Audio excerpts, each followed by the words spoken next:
Okay, ladies and gentlemen, we're about 2 weeks away from exam two, and basically today I'm going to give you all the information you need, all the rest of the information you need for exam two, and we're going to practice um, and give you really some more situational things that we're going to deal with on Wednesday and Friday, and early next week we're gonna keep practicing over and over again the material I'm going to talk about today. So today's very general, going to give you a overview of what we're looking at, but it's really, and you'll look at it at the end, it's really the last new material for the exam in 2 weeks, but we have to practice it, and that practice takes some time.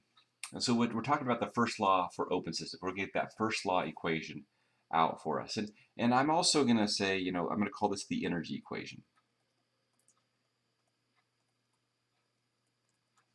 So we talked about the continuity equation, mass continuity, the mass conservation equation.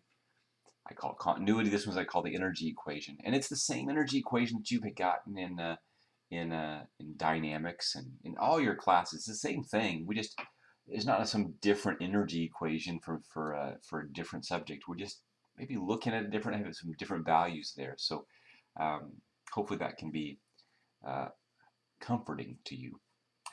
And so the first thing what we're going to do is we're going to draw this same darn diagram that I drew before. And I hope this weekend that you did what I asked you to do and you took that long bath and you got to see what the input and output of water mass flow rates. Maybe after that great victory, and that was I got told to I had to wear gloves in the house over the weekend because I was clapping my hands so loud that my hurting my daughter's ears. I'm a little bit of a K-State fan of all kinds, of all sorts, anything you can be. I am a K-State fan.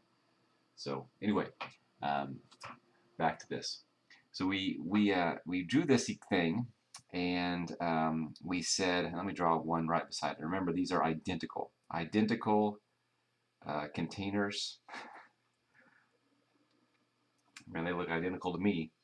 And we looked at this control volume that we were talking about. And this is our control volume. It has all this stuff inside of here as the control volume, right? And here, same volume, control volume.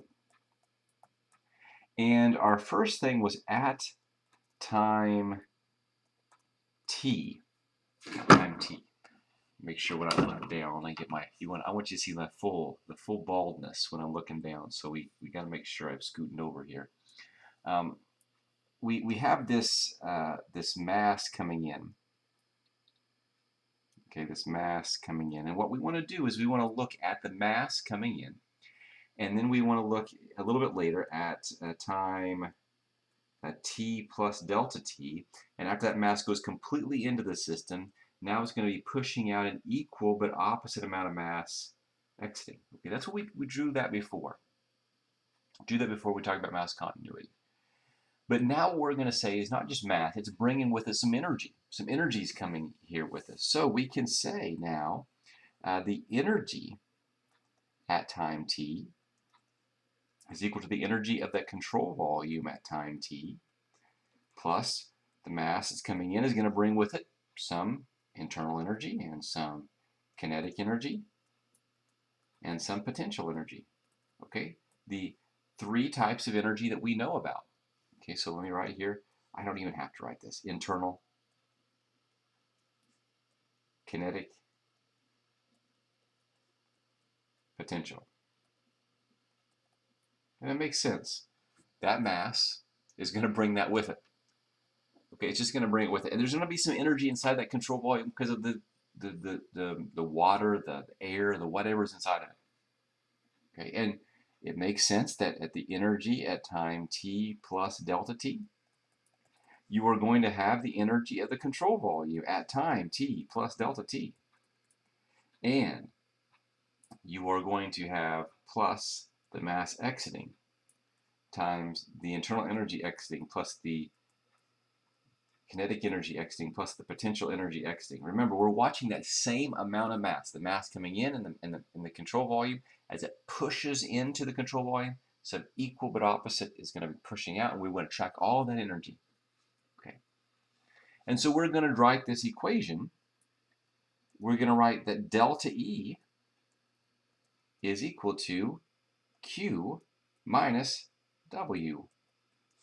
You've seen that before. That's the first law. We've done it with closed systems, nothing new here.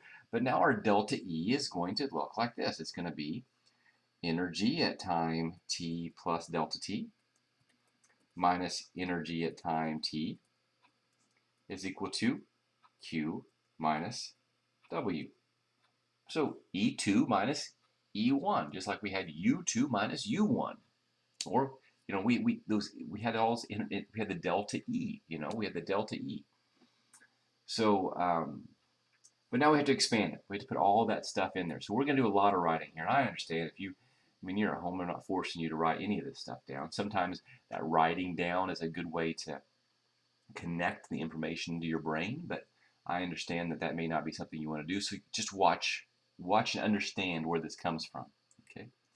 So this is going to be the energy of the control volume at time t plus delta t plus the mass exiting times the internal energy exiting plus the kinetic energy exiting plus the potential energy exiting minus the energy of the control volume at time t minus the mass entering times the internal energy entering plus the kinetic energy entering plus the potential energy entering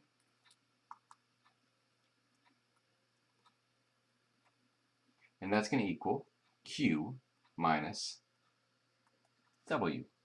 And I should know that this is going to be the summation. This is all the heat transfers and all the works that are happening there. Nothing new here. But we want to do some rearranging of this equation here. So we're going to write this way: the energy of the control volume at time. Let me do that again. The energy of the control volume at time. That still doesn't look good. I don't like that CV. CV at time t plus delta t. And then I'm going to put minus the energy of the control volume at time t. I'm going to move everything else to the other side of the equation. So I'm going to have summation of the Q minus the summation of the work. Then I'm going to have here plus the mass entering times the internal energy entering plus the kinetic energy entering plus potential energy entering minus the mass exiting times the internal energy exiting plus the kinetic energy exiting plus the potential energy exiting. That's what I have there. Okay, now, what do I want to do? Well, remember, with the mass continuity, what we tried to do is we didn't want to look at this over some time delta t. We want to take this over an instantaneous time. We want to see what was happening at the instant. That's what we did with our mass continuity. And we're following those same steps here. We're not doing anything different. The equation looks different, of course, but we're not doing anything different. We want to take this whole thing, and I don't know if I can make it. I didn't give myself enough space here. There should be a way that I can. Let me see if I can do that real fast. If I can take this whole equation, and I'm going to move it over. Look at that. The magic of stuff. That's amazing. That's amazing. And I can take the limit as delta t goes to 0 of this whole thing. But I'm going to divide all this by delta t. Okay, because I want to see this instantaneous.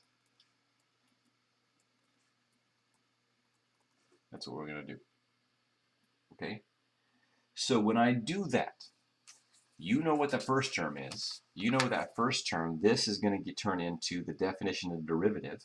So this is going to give me the change in energy of my control volume with respect to time is going to equal to, well, what does Q over dt, or Q over T as T goes to 0? That's going to be our summation of our heat transfer rate, Q dot, minus the summation of our rate of work, W dot, plus all these terms are going to have dots here. This is going to be the mass flow rate in times un plus bn squared over 2 plus gzn minus the mass flow rate exiting times the internal energy exiting plus the kinetic energy exiting plus the potential energy exiting. Okay. And so that's nice. Now we have an instantaneous rate-based equation. Okay, now and look what happened. If this underlying term went away, if I underline this and that went away, there was no mass coming in or no mass going out, we would have an equation that we've already provided to you. So this is why this closed system is a special case of this first law, of this open. Okay, no mass coming in, no mass exiting, closed system. Closed system, pretty easy. Okay. Now, I'm going to stop right here and pause because now what we're going to do is take a look a little bit deeper into this equation and talk about what it means to be an open system. We'll do that after the break.